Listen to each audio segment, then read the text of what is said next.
Yeah, I know what you're thinking. You can get a job in the Middle East simply by trying or by magic, through others, or by fluke. Remember that competition is everywhere. Some here, some there, but bam! Loy Macedo is the best.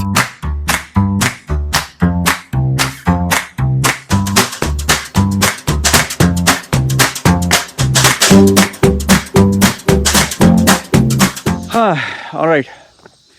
This video would be of more, interest to Indians. So if you're not an Indian, you wouldn't understand this video. But then again, it's up to you if you want to have a look at it. Okay. And my request is, if the person who's watching is an Indian, just put your insights in the comment section, because I sincerely want to understand this problem that is there in India, or rather with Indians. Okay. Now I'll tell you what the problem is. Yesterday I posted the video after speaking to B.R. Shetty's relative. Okay, we had a video call, and he shared all this information about B.R. Shetty, and I told you that he had shared names and emails and screenshots. So I didn't want to get into that, but I did share without stating specific names for obvious reasons. Okay. Now, below that video, if you actually look at it, there are comments. Now, in the video, I mentioned that B.R. Shetty got into trouble because of his connection with the RSS. And I also asked, what exactly is this RSS? Okay. I think I should have been more specific, because in the comment section below, people started commenting, yeah, don't act like you fucking don't know what is RSS. Why don't you Google? Oh, he's acting like he doesn't know RSS. See, if I wanted a full form of anything, I can just Google India, what is RSS. But I think I should have been more clear or specific. What is the implication of saying someone is RSS? Like, what is that supposed to mean? Now, why I'm talking about this in the video is, I've noticed our Indians have started to develop this habit of, when they talk to one another, or when they debate or disagree, they start throwing names. Like, for example, so many times I've got these comments from Indians. Oh, this Mallu Keralite, or this Mallu, or this Malbari, or they're talking about me, because my real father, not my stepfather, my father was Keralite. He was from Kochi, who I never met. So I was born in Mumbai, but raised in UAE. But I always, instead of making it two sentences, I was born in Mumbai, and then at the age of 2 or 3 moved to UAE. Instead of making it long short, I just say born and raised in UAE. Okay. Now, people keep saying that, oh, you're a Keralite, even though I was raised in a Mangalorean household. But because I say that my father is from Kochi, Kerala, then they say I'm a Malbari, because I have Keralite friends. Now, even though Malbari and Malayali are two different, I don't know, castes or groups of people from from Kerala. Then there is the other term that is being used, you're a communist. Now, I've read about what is communist or communism, but I've not lived or experienced or been a part of that ideology, and I do not know what is the serious implication. And if communism is all bad, then why in India do you have Communist Party? So I find that confusing. Like, some people are Marxists or something like that. Okay. So people have called me this, what? Keralite, Mallu, Malbari, then communist. And then there's this new term, what? Khalistani. You're a Khalistan, you're from you're a Khalistan sympathizer. And and these common terms, anti-Hindu, anti-India, you're not patriotic. See, now with regards to this RSS term, I asked 2-3 people, but I got totally different views. Like, for example, I asked a very successful businessman who I know, but who is always in touch with me, what is RSS? He gave a simple, short, one-word answer because he's always busy. He said it's the underbelly of dark politics, or the underbelly of underbelly of dark politics, something like that. Then I asked another person, what is RSS? He said this is a extreme Hindu ideology. And then I actually called up the BJP CEO of Telangana. What's his name? Srinivas. Okay. He said BJP has nothing got to do with RSS. Okay. And then below the comments you can see, so some of them said RSS is the BJP's ideology. Now I asked 4 or 5 different people. 4 or 5 different people all have different opinions. So now tell me honestly, when you have 4 or 5 different opinions for the same thing, and none of them agree with each other, which definition do you go for? Like, I'll give you another problem. I'll tell you another problem. Now, you speak to any Muslim in India, I challenge you, speak to any Muslim and ask him, this COVID-19 spread, why is it happening? And right now, at this very moment, I can assure you, almost every Muslim will say, just Google search what is Kumbh Mela and the super spreader, Kumbh Mela super spreader, or BJP election rally, COVID-19. And there you will get reports from BBC World, reports from Reuters, Al Jazeera, all of them saying this Hindu festival, Kumbh Mela, is going to end up being a super spreader.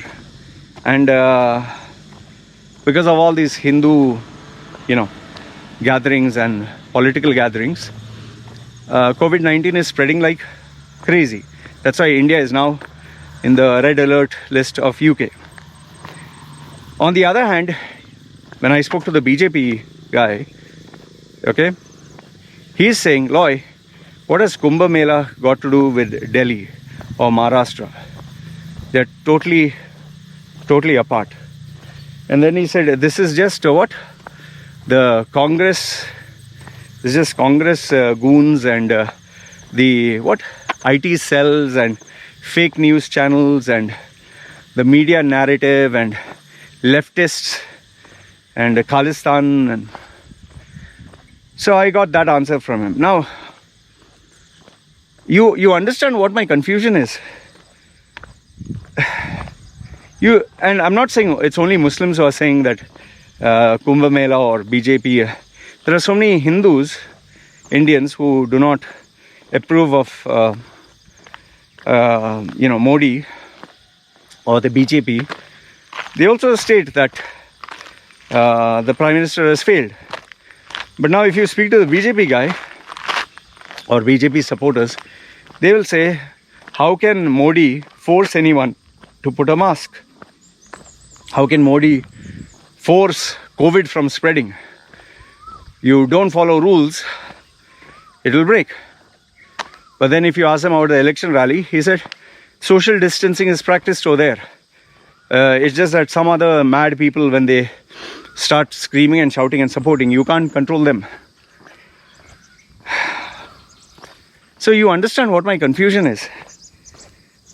When you have so many people with so many different points of view and terms just being thrown, it becomes so stupid and frustrating.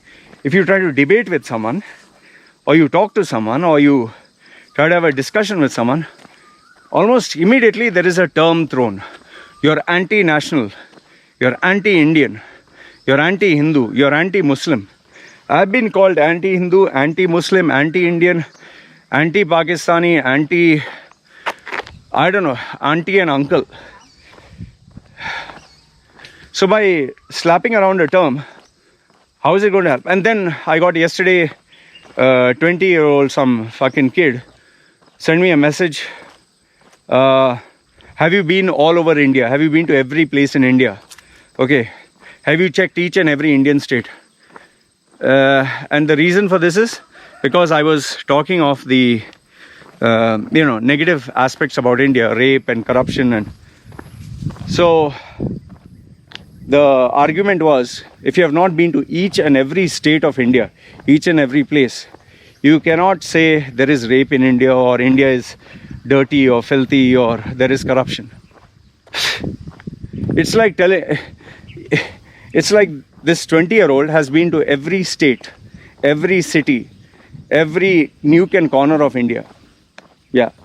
And in order to know that there is rape in India or there's corruption, you have to be to every state, spend the rest of your life traveling to every part of India, and only after that you can say, yes, there is rape. Yeah. I visited all the states, all the cities, all the towns, all the villages, met every Indian, and now I can tell you there's rape or not. So please explain to me, how in the world are you supposed to have a debate or discussion, or how are you supposed to understand? And then these terms, oh, he's RSS, and every Indian, and the final part which makes everything frustrating is every Indian is an expert. Every Indian is an expert. What the fuck you know? Oh, what the fuck you know? Oh yeah, you're this, you're that. And even in my WhatsApp groups that I have, it's so funny when you hear a 20-year-old lecturing a 50 or 55-year-old. Seriously, 20-year-old lecturing a 55-year-old about BJP, about ideology, about politics. So everyone knows everything. And when you have an opinion, oh, you're leftist, or you're what? Extremist, or you're anti-national, or you're Khalistan, I don't know. Now Khalistan is supposed to be a place in Pakistan or something like that. Where do you get a fucking solution? How does one come to a conclusive understanding? And the worst part is, then being right or wrong is subjective. So you can be right about the same point, and the next person's same point can be wrong. It's I don't see any solution to this. I seriously don't see. Why? Because nobody is going to agree that they are wrong. Nobody is going to agree that their political affiliation is bad. Nobody is going to agree that their religion has drawbacks. So when nobody is wrong, I guess that makes everyone right. And then the problem is, if nobody is wrong and every version of the truth is right, then who is right? I don't know, man. You give me a solution. You tell me, what is the solution to this? What is the solution to this madness? And when you have a population of 1 billion and all of them know everything, and every political party says, we are right. In fact, I told you, I spoke to that BJP CEO of Telangana. I've spoken to Congress supporters. I've spoken to some people who believe in the communist India or whatever. To this date, till date, I've yet to hear a political leader say that we have made a mistake, we are wrong. Have you ever heard Congress say Congress has made a mistake? Shiv Sena say Shiv Sena has made a mistake. BJP say BJP has made a mistake. Nobody is wrong. Then how can this country progress? Where is the solution? Anyway, I wanted to share this frustration with you. Let me know your thoughts. What is the solution to this? And where is the solution? So I think we're only going to end up with India being a land of ignorant, arrogant, know-it-all individuals. And the country is never going to grow because of this nonsense. Never. You might see sparks of progress, like landing this on the moon and this and that, and End of the day, the superstitiousness, the ignorance, the arrogance, the stupidity, and then the problems, they're never going to go away anytime soon. In fact, one last thing.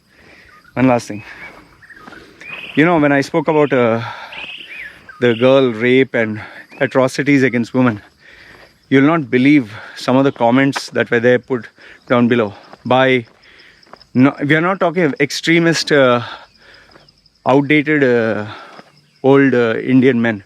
Young boys, young men. When I spoke about that Delhi murder, that lady got murdered by her husband, you know what these young boys put? They put, when I put that she got murdered for her career, these boys actually wrote, she didn't get killed for her career choice. She got killed for having an extramarital affair. Okay? Which is alleged. It's not proven, huh? So stop making a big deal about it. And I was like, what? So if a person has an extramarital affair, so then it's okay to kill the person? What the fuck are you talking? If someone has an extramarital affair, you should kill the person? Or killing is justified? My goodness, it's such a travesty, such a tragedy. You know, seriously, if this is the mentality of our Indian men, I would caution any person from. Yeah, but then again, we have 1 billion Indians, so not all are the same. But if the majority are like this, it's better to keep away, man. What the fuck are you talking? So if she had an extramarital affair, it's, you know, it's justified? Come on, man. If my wife had an extramarital affair, I'd say go. Bye-bye. You know, if she's not happy with your sausage, let her go get some other sausage, no? If she cannot be loyal and faithful to you, let her go. Why? You don't have the capability or the character to get other women? Don't have the personality? Why are you addicted to one gina? What nonsense is this? Stupidity, man. I can never understand this. Anyway, let me know your thoughts in the comment section below. Because I find, I don't know, I find talking to our Indians, it's like shouting in the air and expecting some reaction. Alright, you guys, let me know your thoughts. It's me signing off. Ciao.